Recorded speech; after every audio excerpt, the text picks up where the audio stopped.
Hello student, welcome back. Hope you are doing well. आज की class में हम अर्थमेटिक क्वेश्चन की सीरीज का पार्ट 10 करेंगे। फर्स्ट क्वेश्चन देखिए, आपकी स्क्रीन पे है। 4 person P Q R S has different amount with them. S has thrice the amount that as that with P. S के पास 3 गुना अमाउंट है जितना पी के पास है। Q has 25% more amount than S. Next statement दे दी, 25% more है तो मतलब उसके पास 125% है। Amount of R is equal to average amount of all person four have. ठीक है, आर के पास जितना जितना इन सब के पास एवरेज है। Sum of amount of P and R, P और आर के पास 4300 है, हमें आर के पास कितने वैल्यू है वो हमें पूछी है। क्वेश्चन को देखो, स्टार्ट करते हैं, बिल्कुल बेसिक से स्टार्ट करते हैं। एक बार रफ से जल्दी से रीड कर लिया करो, क्वेश्चन को समझ आ रहा है तो वेल एंड गुड है, नहीं तो फिर आप नेक्स्ट क्वेश्चन पे पहले ट्राई कर लिया करो। लेकिन कई बार क्या होता है कि ज़्यादा लेंथी क्वेश्चन है, फंस भी जाते हैं स्टूडेंट्स। बट आपके कंसेप्ट क्लियर हैं, परसेंटेज एवरेज वगैरह सब अच्छी तरह आता है, तो फिर आप इस क्वेश्चन को इजीली कर सकते हो। S has thrice the amount as that P. S के पास कितना अमाउंट है? थ्राइस, 3 गुना। बस इक्वेशन समझा करो, थ्राइस 3 गुना। पहले से आगे देखो क्या चीज़ बोल रहे हैं। Q has 25% more amount than S. Q has 25% more than S. अब देखो, मैं फ्रैक्शन ही लिखूंगा, 25% मोर। 25% मतलब 125% है। 125 अपॉन 100 मतलब 125 फ्रैक्शन कितना होता है? 5/4। तो ये चीज़ें जब आप ओरली इस तरह कर रहे हो जल्दी जल्दी, फिर तो क्वेश्चन आपका इजीली सॉल्व हो जाएगा। नहीं तो आप बार बार लिख रहे हो 125, फिर काट रहे हो उसको, फिर तो टाइम लगेगा। The amount of R is equal to average amount of all. और जो आर के पास कितना है?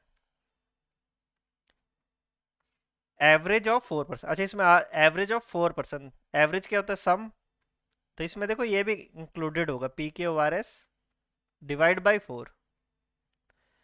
आर के पास यही चीज बोला है, amount of R is equal to the average amount of all 4%। मतलब जो एक इक्वेशन ये हो जाएगी, और एक और equation, if sum of amount of P and R. अभी जो चीज गिवन है बस मैं आपको छोटे में लिख रहा हूँ। पी और आर के पास कितने हैं? 4300। आपको ये सारी वैल्यू गिवन है और हमें लास्ट में पूछा है कि आर के पास कितना है, आर की वैल्यू हमें पूछी है। अब देखो ये चीज आपको सारी गिवंस है। अब देखो सबसे पहले स्टार्ट करते क्वेश्चन को। पहली दो जो इक्वेशंस आपको गिवन है, इससे देखो रेशियो का बिल्कुल बेसिक सा कंसेप्ट है। इधर देखो कौन सी चीज कॉमन है? एस कॉमन है। देखो एस इधर 3 यूनिट है और इधर एस 4 यूनिट है। एस तो दोनों में सेम होना चाहिए था। इधर देखो 3 यूनिट है, इधर 4 यूनिट है। दोनों रेशो में, रेशो तो आप सेम कर ही सकते हो। अब हमें पी और क्यू से कोई मतलब नहीं, पहली दो इक्वेशन में हमारा देखो सेम वेरिएबल क्या था? एस। तो क्यों ना इस इक्वेशन को पहली को 4 से मल्टीप्लाई कर दे और दूसरी को 3 से। ऐसे करने से क्या होगा? देखो हमारे पास तीन वैल्यू तो आई जाएंगी पी क्यू एस की। पी क्यू एस तीनों की रेशो आ जाएगी इक्वलेंट, जो दोनों इक्वेशन सेटिस्फाई कर रही हो। पी की वैल्यू देखो जब 4 से मल्टीप्लाई करोगे 4 यूनिट, क्यू की वैल्यू इधर से आ जाएगी 5 × 3 15 यूनिट, और एस कितना आ जाएगा? दोनों में से 12 यूनिट। दोनों इक्वेशन देख लो। अब ये भी इनकी एक्यूरेट वैल्यू नहीं है, अभी भी रेशो में है, पर इनकी रेशो इसी रेशो में रहेगी। 4, 15 और 12, अब ये दोनों इक्वेशन सेटिस्फाई कर रही होंगी। आप एस अपॉन पी भी करोगे, 12/4 करोगे तब भी 3:1 आएगा।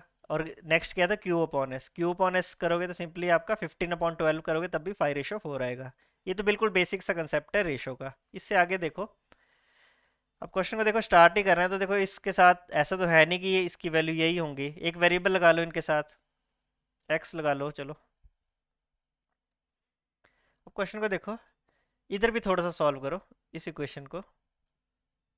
पहले ऐसे क्रॉस मल्टीप्लाई करेंगे तो इधर 4 आर आ जाएगा, फिर आर को इधर मतलब वो करेंगे, रीअरेंज करेंगे तो देखो इधर कितना आ जाएगा? 3 आर। पहले इधर 4 आएगा, फिर इधर ये वाला आर इधर आके सब्ट्रैक्ट हो जाएगा। 4 R is equal to P plus Q plus S. 4 R मतलब सब्ट्रैक्ट करने का ये चीज आएगी। 3 आर मैंने तो लिखा है कि मैं नेक्स्ट स्टेप मैंने माइनस कर लिया ये वाला है। अब मेरे को ये भी पता है पी क्यू एस, तो इधर से सिंपली 3 आर, ये कहीं ना कहीं वैल्यू तो आई जाएगी मेरे पास। 3 आर की वैल्यू कितनी आ जाएगी? पी क्यू एस मेरे को इसमें तो पता ही है, इनकी वैल्यू एक्स एक वेरिएबल में तो पता ही है। 4 + 15 + 12 इनको ऐड कर लो। 25 नहीं, 15 + 12 वैसे ही कर लिए, 27 + 4 31x। ये पता लग गया मुझे। अब ये वाली इक्वेशन भी यूज करो। P प्लस आर देखो 4300 है, हमें देखो P की वैल्यू पता है, एक वेरिएबल में तो कन्वर्ट करना है, P की वैल्यू हमें पता है 4x है, तो R की वैल्यू आ जाएगी, R की वैल्यू कितनी आ जाएगी 4300 माइनस P होना था। देखो जब ये वाली क्वेश्चन यूज कर रहे हो आप, P प्लस आर 4300 था, तो R कितना होना था, सिंपली 4300 माइनस P, तो P की वैल्यू देखो सिंपली 4x पुट कर दो। अब ये वाली इक्वेशन सॉल्व करो इन दोनों को, हमें तो देखो फैक्टर कम करने, मतलब एक ही उसमें वेरिएबल कम करने हैं, तो आर की वैल्यू जब आप इधर पुट कर दोगे तो कितना आ जाएगा 3, आर कितना था 4300 माइनस 4x, सॉल्व करो, x की वैल्यू अब तो आई जाएगी, 43 को इससे किया 129, 2 जीरो 12, 4 3 12x, ये इधर चल जाएगा 43x 12900, तो x कितना आ जाएगा, कट जाएगा बिल्कुल, x की वैल्यू कितनी आ जाएगी 300। देखो आप पूरा सॉल्व करोगे तो x की वैल्यू 300 आएगी। अब हमें कोई भी क्वेश्चन जो भी कुछ पूछा होगा हम इजीली कैलकुलेट कर सकते हैं। हमें क्या पूछा था, r की वैल्यू बताओ, तो r की वैल्यू आप इधर पुट कर लो, x की वैल्यू, हम तो कुछ भी निकाल सकते हैं, पी क्यू एस हमने एक ही वेरिएबल में किया था x की फॉर्म में, तो r पूछा तो 4300 माइनस 4x, तो x की वैल्यू कितनी निकाली थी 300, तो 1200, 4300 में 1200 माइनस कर दो 3100। क्वेश्चन देखो अच्छा क्वेश्चन था ये, हमने बस इक्वेशन थोड़ी सी बना ली, क्वेश्चन आप समझ गए हो, बस थोड़ी सी कैलकुलेशन थी, आप इजीली कर सकते थे। ये था हमारा फर्स्ट क्वेश्चन। सेकंड क्वेश्चन पे चलते हैं। सेकंड क्वेश्चन आपका सिंपली टाइम एंड वर्क का क्वेश्चन है। A B C can do a piece of work in 12, 15, 20 days and efficiency of D is equal to the average efficiency of A, B, C. If A and B working together on it initially for 4 days, find the time taken by C and D to complete the remaining work. Easy question है, कुछ ज़्यादा नहीं है, तो सबसे पहले आपको total work ले लो, 12, 15 और 20, इन तीनों का एलसीएम ले लो, टोटल वर्क आ जाएगा। टोटल वर्क एलसीएम ले लोगे इन तीनों का तो कितना आ जाएगा 60 यूनिट। एफिशिएंसी निकाल लोगे ए बी सी की, वो ऐसे बनाने लाइंस बनानी वैसे कर लेना, मैं डायरेक्ट कर रहा हूँ। ए बी सी की एफिशिएंसी, मैं एफिशिएंसी की वैल्यू निकल रहा हूँ। एफिशिएंसी मुझे पता है क्या होता है, वर्क अपॉन टाइम। अब देखो 60 यूनिट कर रहा है, ए कितने दिन में कर रहा है 12 दिन में, तो 60 अपॉन 12 कर लो, तो इसकी कितनी एफिशिएंसी आ जाएगी 5 यूनिट, मतलब एक दिन में वो 5 यूनिट कर रहा है पर डे। ऐसे जरूरी नहीं होता बार बार पर डे लिखना, मैं तो बस सिंपली आपको समझा रहा हूँ। आप सिंपली लिखा करो वैल्यूज, जब आपको प्रैक्टिस है आपको पता है, ले आपको तो ऑब्जेक्टिव पेपर है, आपको तो बस क्लिक करना है ऑप्शन में, आपकी कोई शीट थोड़ी चेक होगी कि आपने किस तरह सॉल्व किया है, तो आप जल्दी जल्दी कम से कम लिखा करो। वैसे देखो बी 15 दिन में कर रहा है, तो एक दिन में कितना कर रहा होगा 60 डिवाइड बाई 50, 60 डिवाइड बाई 15 करोगे तो इसकी एफिशिएंसी कितनी आ जाएगी 4 यूनिट। वैसे सी की कितनी आ जाएगी 60 डिवाइड बाई 20, 3 यूनिट। ये चीज क्या है सारी इनकी efficiency. Efficiency of D is equal to average efficiency of this. देखो जो डी की एफिशिएंसी है वो इन तीनों का एवरेज है, इनका एवरेज कितना आएगा, एवरेज कितना हो जाएगा 5 प्लस 4 9 प्लस 3 12, डिवाइड बाई कितनी टर्म्स है, तीन ही टर्म्स है, तो 12/3, तो डी की एफिशिएंसी कितनी आ जाएगी 4 यूनिट पर डे। आगे देखो क्वेश्चन क्या चीज बोल रहा है, A and B work together for initially 4 days। अब क्वेश्चन स्टार्ट हो रहा है, हमारे पास देखो तीन चारों की एफिशिएंसी आ गई। अब ए और बी ने स्टार्टिंग में, ए और बी ने कितने दिन काम किया, 4 दिन काम किया, 4 days काम किया। ए अपना 5 यूनिट करेगा, बी अपना 4 यूनिट करेगा, तो दोनों 5 प्लस 4 कितना हो गया 9 यूनिट कर रहे हैं, 5 प्लस 4 9 यूनिट। इन्होंने कितने दिन 4 दिन काम किया, तो इन्होंने कितना वर्क कंप्लीट कर लिया होगा, वर्क कितना कंप्लीट कर लिया होगा इन्होंने, 9 इंटू 4 36 यूनिट, 36 यूनिट इन्होंने कर लिया। रिमेनिंग कितना रह गया, रिमेनिंग वर्क 60 माइनस 36, 24 यूनिट रह गया। लास्ट में क्वेश्चन क्या पूछा, find the time taken by C and D to complete the remaining work. C और डी को कितना टाइम लगेगा, तो हमें सिंपली पता है सी की एफिशिएंसी कितनी है 3 और उसकी कितनी है 4, तो कटेगा नहीं, तो रिमेनिंग आपको डेज ही पूछे थे, टाइम ही पूछा था कितना लगेगा सी और डी के लिए, तो सिंपली आपको पता है 24 यूनिट रह गया। सी और डी की एफिशिएंसी हमने ऐड की 4 प्लस 3 7, तो 24/7 डेज आ जाएगा। मिक्स फ्रैक्शन ही इसमें सिंपली आपको फ्रैक्शन में पूछा है, तो इसका आंसर कितना आ जाएगा 24/7 डेज। इजी क्वेश्चन था, कुछ भी नहीं था क्वेश्चन में, इजिली कर सकते थे इसको। थर्ड क्वेश्चन पे चलते हैं। थर्ड क्वेश्चन है, थोड़ा सा प्रोबेबिलिटी का कंसेप्ट है पर इतना हार्ड नहीं है, एक बार रीड करके देखो जल्दी से। A bag contains some red some green and 9 blue balls. Ratio of number of red to green, red और ग्रीन की रेशो गिवन है हमें 5:4। Probability of drawing a red ball is 1/6 more than that of drawing a blue ball. Find the total number of balls. Total number of balls बतानी है हमें कितनी है। हमें एक और चीज़ दी है, रेड और ग्रीन। अच्छा, रेड और ग्रीन। अच्छा, जो हमें ये नहीं पता थी इनकी रेशो पता है। रेड, तीन ही बॉल हैं, रेड ग्रीन और ब्लू। देखो ब्लू ब्लू तो हमें पता है कि पूरी एक्यूरेट वैल्यू दी है, 9 है। रेड और ग्रीन में देखो इनकी रेशो गिवन है हमें 5:4। तो ये 5 और 4, ऐसा तो नहीं 5 और 4 होंगी, कुछ ना कुछ इसके फैक्टर होंगे, वेरिएबल होगा, ए लगा लो एक साथ में। अब ऐसा नहीं इसकी वैल्यू 5, मतलब ए देखो 1 होगा तो मतलब 5 और 4 हो जाएंगी, ए की वैल्यू 2 भी हो सकती है, 3 भी हो सकती है। तो इसके ऑप्शन देखो, टोटल नंबर ऑफ बॉल्स पूछी हैं, वो सिंपली इस पे डिपेंड करता है। आएगा तो वो 9 का मल्टीपल, ये तो हमें पता लग गया। इसलिए देखो 5 + 4 9 और 9 18, मतलब पर सारे देखो चारों ऑप्शन, तीन ऑप्शन तो हमारे 9 के मल्टीपल है ही, मतलब हमें सॉल्व करना पड़ेगा। Probability of drawing a red ball is 1/6 more then drawing a blue ball. देखो मोर और लेस, देखो प्रोबेबिलिटी हमारी रेड बॉल को ड्रॉ करने की ज़्यादा है, कितने 1/6 ज़्यादा है ब्लू बॉल को। एक ही बॉल ड्रॉ करनी है, कितनी ज़्यादा है 1/6। जब एक बॉल ड्रॉ करनी है तो इतनी दिक्कत वाली बात नहीं होती। सिंपली आपको जरूरी नहीं कम्बिनेशन लगाना, आप ओरली भी कर सकते हो। प्रोबेबिलिटी ऑफ ड्राइंग है रेड बॉल। अब देखो रेड बॉल कितनी है आपके पास, 5 आप इन 5 a से 5 a c1, वैसे देखो एक्चुअल मेथड तो ये होता है ना, 5 a c1 अपॉन टोटल। अब टोटल तो यही आ जाएंगी, टोटल तो आप इनको भी करके देख सकते हो। टोटल कितनी थी आपकी, 5 + 4 9, 9a + 9। चाहे इसमें 9 कॉमन ले लो, फिर a+1 लिख लो, टोटल बॉल्स वैसे ही आ जाएंगी आपकी। ये वैसे ही रहने दो, आपकी अपनी चॉइस है। तो 9a + 9 c1। देखो जब C1 वाली बात होती है तो सिंपली आप इसको डायरेक्ट ये लिख सकते हो, ये चीज़ें आपको प्रैक्टिस होनी चाहिए। NC1 जब इस तरह होता है, NC1 कितना होता है, N नहीं होता है। तो वैसे ही आपकी minus probability of blue, blue कितनी है आपकी, मैं डायरेक्ट लिख रहा हूँ। वैसे तो इसका यही बनेगा 9c1 डिवाइड बाई टोटल कितना है, टोटल तो हमारे पास कितनी है 9a + 9c1।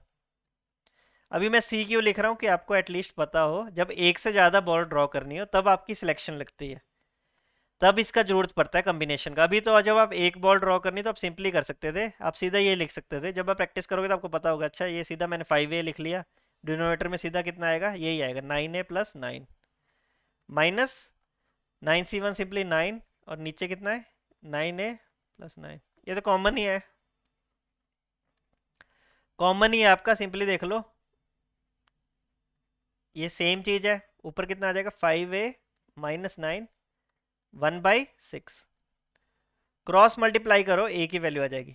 क्रॉस मल्टीप्लाई कर दो 6, इसको मल्टीप्लाई करो 6 5 30 से माइनस 9 × 6 54 है। सिंपली इधर करो 9a + 9।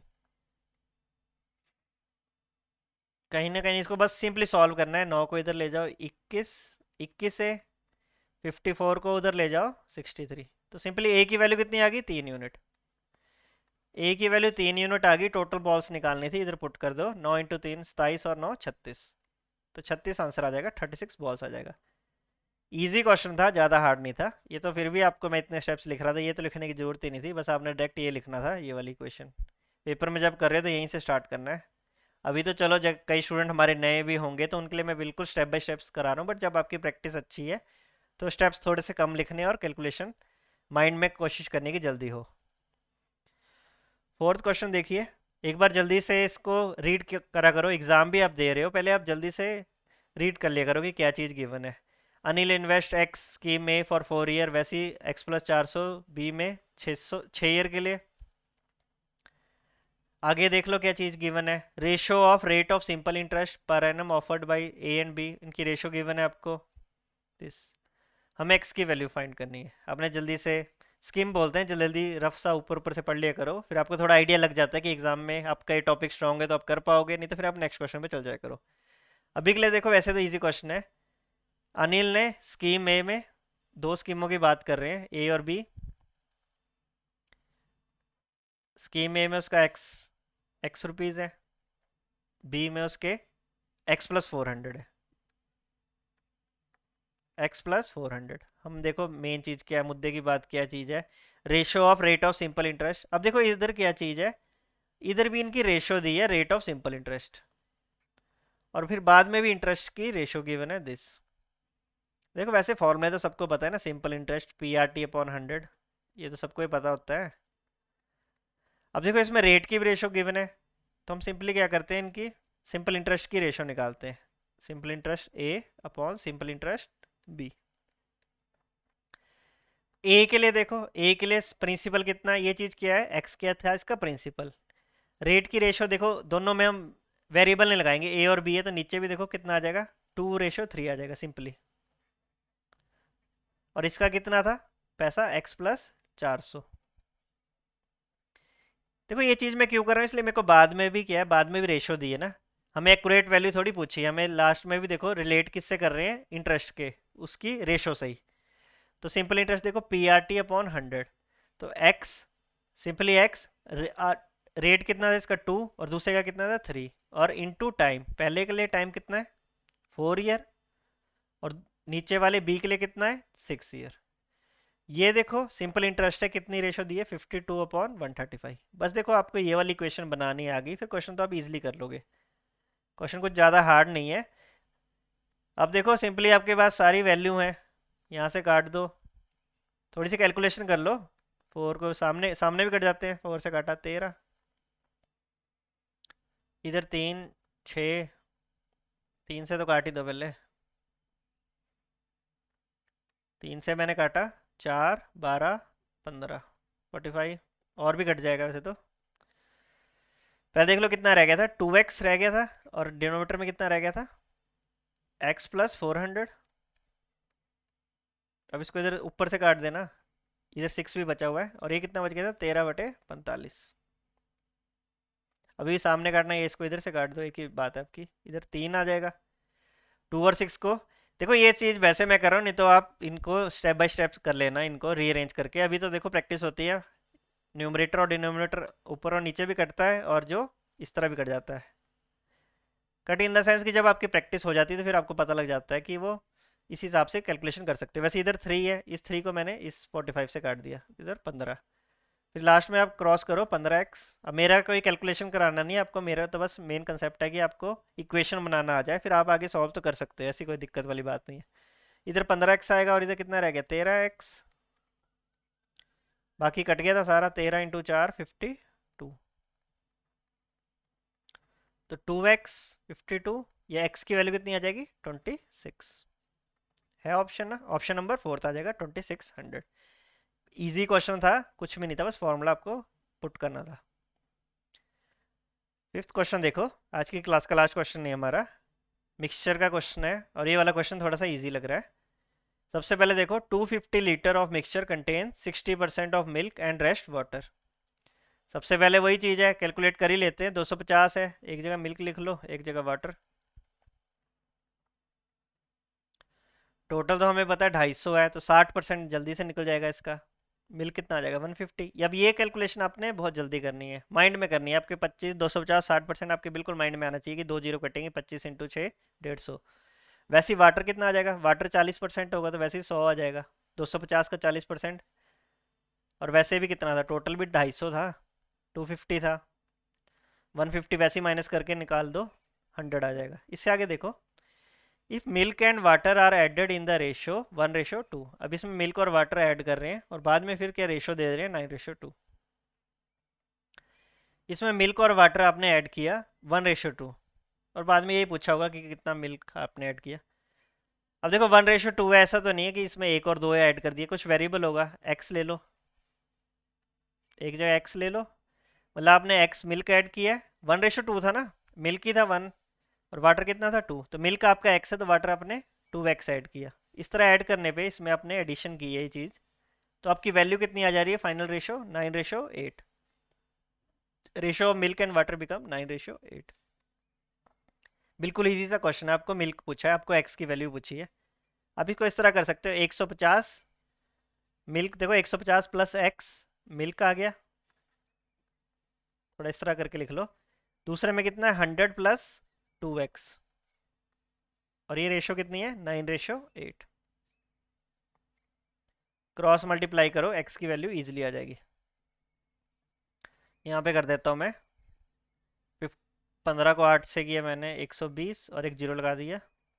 इधर 8x 900 और कितना आ जाएगा इधर 18x, इधर जा 10x, इधर चल जाएगा 300। तो x की वैल्यू कितनी आ जाएगी आपके पास, इजी क्वेश्चन था, x की वैल्यू कितनी आ जाएगी 30 यूनिट। हमसे यही पूछा था कि कितना आपने मिल्क ऐड किया, मिल्क हमने कितना था x यूनिट लिया था, तो 30 लीटर। तो आज की क्लास में भी हमने 5 क्वेश्चन डिस्कस किए। उम्मीद है आप सबको क्वेश्चन हमारे समझ आ रहे होंगे। बाकी कोई भी स्टूडेंट जो ऑफलाइन कोचिंग चाहते हैं तो हमारे इस गिवन एड्रेस पे कांटेक्ट कर सकते हैं।